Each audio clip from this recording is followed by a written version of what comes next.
Does anybody know what a pirate calls the drink? Anyone? Anyone?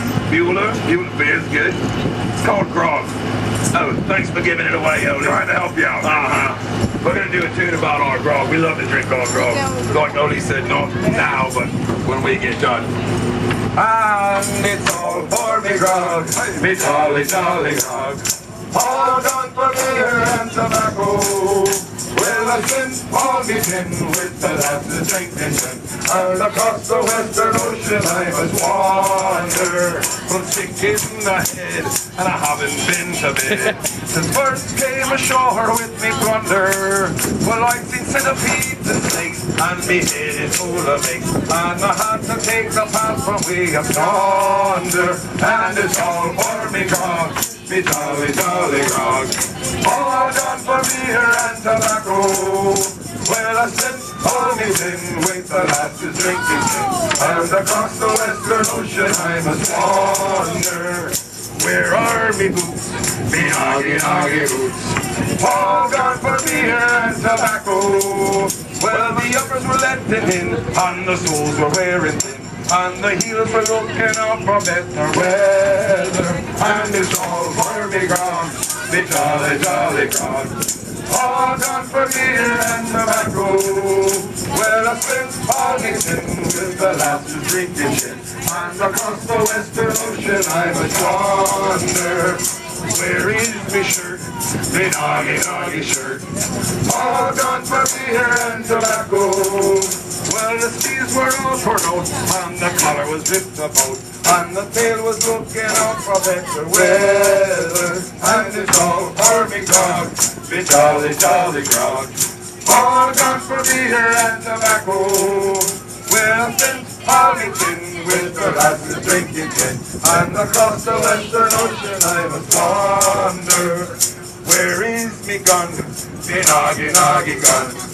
All gone for beer and tobacco. Well, the flint was all worn out, and the heel was kicked about, and the barrow was looking out for better weather. And it's all for me grog, me jolly, jolly grog. All gone for beer and tobacco. Well, I spent all me tin with the lads is drinking gin, and across the western ocean I must wander. Hey! Thank you, thank you, thank you. Yes, indeed. We love the life of a pirate. Sailing around the Pelican and plundering away. But you know, I'll tell you a story about the early days of our pirate career. So we didn't start off with this grand vessel we have today. No, we started off with meager means with which to ply our sweet trade. We started off with a small ship. A ship that was very... Our ship was so small... Hey, let's try that again for those that didn't quite catch on. Our ship was so small. How small was it? It was so small the rats were hunchbacked. That's how small it was. It was a very small ship. Yes, indeed. Now, we only have 3 cannons, 3 guns to our name, but even still, we managed to make enough of a fuss for the Queen to send out a warship against us. Why, there's a day I won't soon forget. I look out to the horizon and I say, hey, shipmates, that's not a bank of sails. That's not a bank of clouds. That's a bank of sails that are coming our way. Underneath that bank of sails was an equally impressive bank of guns. There we were out in the middle of nowhere. We're out-sailed, out-shipped, out-gunned, and out-manned in every way. We did what any brave pirate crew would do. That's right. We ran. We ran like scared dogs, we did. We were walloping around an island and around another one until they followed us. Went into a farm bank and came out a whole different direction. Still they had us by the tail. It was quite clear that we're not going to be able to outfox or outrun these guys. We had to make a stand. Now, prolonged engagement against such a superior force was not going to go to our advantage. We had to find a way to even the odds, you see. So what we decided to do, we had to fire a broadside. Everybody know what that is? Firing a broadside? Everybody know what that is? Yeah, no, it's not where you fire the side of a broad. They don't like that. The rest of the day runs right downhill. Just take my word for it, I know. It doesn't work out for you guys. Unless you get chocolate pink elephants, then you have yourself a deal. There you got a deal, yes indeed. But I'll tell you what, so we decided fire a broadside. So we got it all set up. We laid up all of our guns all along one side of the ship. Ship starts to heel over the starboard distance. We had to send Big Joe to the other side of the ship to get her straight back out again. Yes, that's Little Joe over there. Everybody say hello to Little Joe. Hi, Little Joe. There he is. All right. need a bit of a tweeze right there, man. All right, so we set all our guns up on one side of the ship. We aim to fire them all at once, a simultaneous like into the other ship. Hope to drop her to the bottom before she causes any mischief at all. That's just what we set up to do.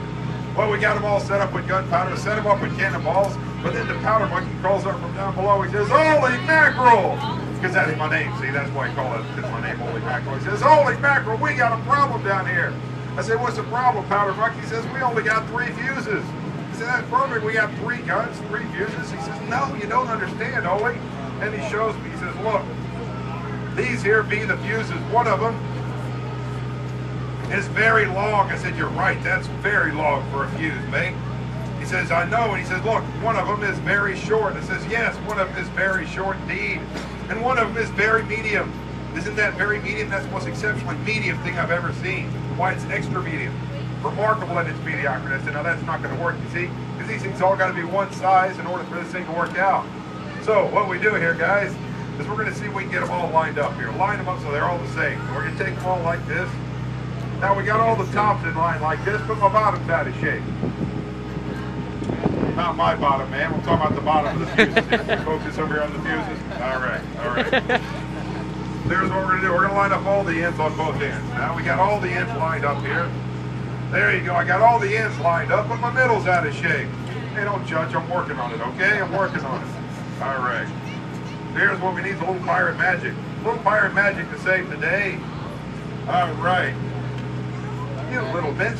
I need you to blow on the back of my hand. You can blow on the back of my hand.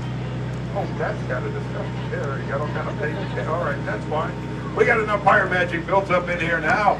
All right, so I think we're ready to move along. What we're going to do, I'm going to count to 3. We're all going to yell, "ARG!" I'm going to stretch these things out and make them all one length at one time. Everybody ready for that? All right, there you go. Right, ready? 1, 2, 3. ARG! There you have it. 3 fuses, now all one length. We got fuse number 1 going off the same time as fuse number 2. Going off the same time as fuse number 3. We sunk that ship to the bottom and made our way for home. Thank you. Thank you very much. Yes, indeed. But see, now that's not the end of the story. This story has a moral. Makes it an amoral story. Now that's my favorite kind, right? I share with you a thought me Mamie shared with me before I left the old house. She looked me in the good eye and she said, "Get out of here, you scallywag, and don't you ever come back." Actually, that's not the thought I wanted to share with the other one. The other thought was that you always leave things like you found them. We still tell our kids that today, don't we, right? You leave things like you found them. So at the beginning of the story, I had one short fuse, I had one very long fuse, and I had one fuse that was very medium, and that's where we started, and that's where we end up. Oh, wow. All right. Now you guys want me to show you how that trick is done? Yeah. I'll teach you from teaching you the ropes. I'll teach you that trick. You go home and impress your friends and neighbors. Okay, guys? So we got the long fuse, right? We had the short fuse. We got the medium fuse. And we lined them up like that, and everything became the same length all at once, and nobody saw what happened. Did you see it that time? No? You didn't? Because I told you had to figure right near my hands where everything was going to happen. I tell you what we'll do. We'll simplify things a little. You're new to this learning the ropes thing. You're not expected to catch on to everything. So we're going to take one of them out of the picture, okay? So now we got 3. We got rid of 1. That leaves us with 1 fuse, right, guys? No, we're not supposed to have 1, just 1, because I just got rid of 1 and we got the wrong number of fuses here, and I need to have more than 1 fuse. What I need here, tell you what I'm going to do. I'm going to use my magic fingers here. I'm going to go, and bam, like that. Now we got 2 fuses again, guys. We cut that right half in 2. Because what you don't want to do is end up with the wrong number of fuses. You do that, you end up with just 1 fuse. You can't really do anything with just 1 fuse. That's now what I got. And this is the problem again, because now I got these ends. The ends have come off altogether. Oh, that's no good. I got no ends at all. Putting them away. They're just giving me fits here. But see, now the problem is that I've got no end in sight. This is an endless problem. There's probably a few other bad jokes I'm not going after right now, but I do have a huge fuse here, see? It's just a loop of rope. I can't show you much with a loop of rope. Tell you what we're going to do. I need everybody or somebody to say, "Whoa, we're stopped." Ready? Just whenever. Go. Stop. All right, good. Right there. We're going to take that point right there where those 2 ends are not. We're going to make that where the ends are going to be, okay? I'm going to go in here and get the ends back out of here, because apparently I need them after all. We're going to throw them on the rope right there. Now we're back into more of a ropular situation and less of a loopular situation. Now I think we're ready to move ahead. I'll show you what happened there in case it happens to you, or in case you want it to happen to you. It's either a static electricity or St. Elmo's fire, one of those forces that I don't understand. And we're going to rub it a little bit on here, get old static built up on one sleeve like that. Rub it over here, get old static built up there, and then they just fuse together just like that. See there now, we're back to fused again.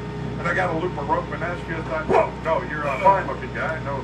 All right, but see, here we are back in a looply or not a ropely or shape. And so what I've got to do, I happen to have an extra set of ends here, guys. There we go. I got an extra set of ends here. I'm going to take these, get them both here, take them out of here. We're going to throw them back on the rope like that. Now we're back into shape. We're back into shape here. Now, what I'm going to do now, guys, we're going to move on and show you a little knot working. Now, I'm not talking about the kind of knot working that you do at the office, sir. All right? I'm talking about working with knots with a K, okay? Knot, who's there? Holy, will you stop? Can we move? All right. Here we go. Now, we got these things tied together. That's not coming apart for anything. What I have here is a shackle. All right? Now, we can only afford one shackle. We're not a really rich ship. We can only afford one shackle. Look at that. Make sure it's a solid piece of a thing there, right? You see any holes in that? No. Well, of course there's a hole in it. Right there, right in the middle. See there? Hello? All right, try to keep up. All right, so what I have here in this thing is a slip knot. I'll show you why it's a slip knot. You slip it through the shackle like that, it becomes attached just like that. See how that works? In case you missed it, I'll show it to you in reverse in case you're looking backwards, okay? So you slip it through like that and it pops right off the edge. Now you get an edge on the round rope. I'm not real sure, but that's what just happened there. One more time for you, nice and easy, out here in space where you can't miss it. Throw it on like that and it becomes attached. Okay, guys? All right. I think we got all that covered. There is going to be a test on that later, so I hope you guys are keeping up and paying attention. We're going to pop that off of there. There we go. All right. Now, what we got here, I think we're about ready to tie things up, pardon the fun, guys. We started off, we didn't have just this one rope, but we started off with two ropes. Oh, wait a minute. Bam, like that. Now we got two ropes, but we have three ropes, right? All right, there it is. Thanks, mate. All right. Now we started off with three ropes. We're all the same length, right? No, they weren't the same length, were they? Too smart for me, you guys are. I'll tell you what, you're going to get you to help. All right. So here's what we're going to do. I want you, lovely, to hold medium rope. You, lovely, I want you to hold the medium rope. You, not quite so lovely, I want you to hold the medium rope right here. All right. Now, just so we've got this straight, we don't get it confused, you have the medium, right? You have the medium and you have the medium, right? All right. So here's what we're going to do, guys. We're going to count down to 3 together. You're going to hold on. I'm going to let go and straighten this whole mess out. You with me on that? All right. Count down to 3 together. Go. How can you count down to 3? You're starting at 3. You're starting at 1. That's not going to work. Could you do the math? All right. 5, 4, 3, bam! There you have it. You, lovely, get the long rope. You, lovely, get the medium rope. You, not so lovely, hold the short end of the deal again. That's showing you the ropes, guys. Wow. Thank you very much.